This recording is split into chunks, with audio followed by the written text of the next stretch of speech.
మాజీ సైనికుల సంఘం ఖమ్మం వారి ఆధ్వర్యంలో 79వ స్వాతంత్ర దినోత్సవ వేడుకలు ఘనంగా జరిగాయి. ఈ కార్యక్రమానికి శ్రీమతి కొత్తపల్లి జ్యోతి గారు, జెడ్పీటీసీ ఖమ్మం, శ్రీమతి చెగిరెడ్డి తులసమ్మ గారు, ఎంపీపీ ఖమ్మం, శ్రీమతి బత్తుల రజనీ గారు, సర్పంచ్ కందులాపురం మరియు ముగ్గురు మహిళా ప్రజాప్రతినిధులు హాజరయ్యారు.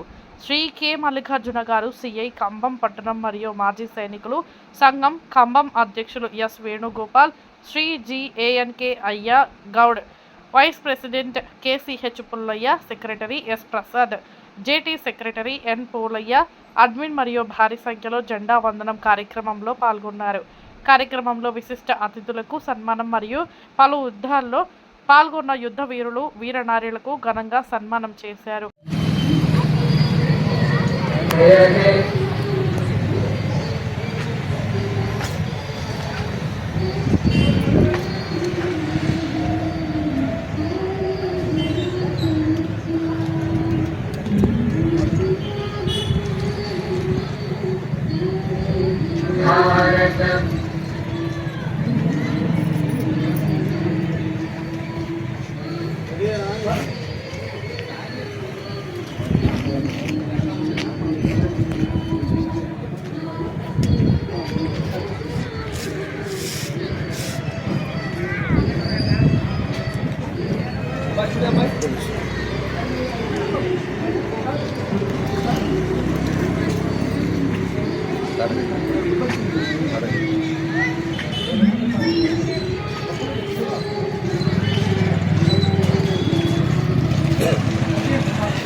వాడు ఉన్నాడు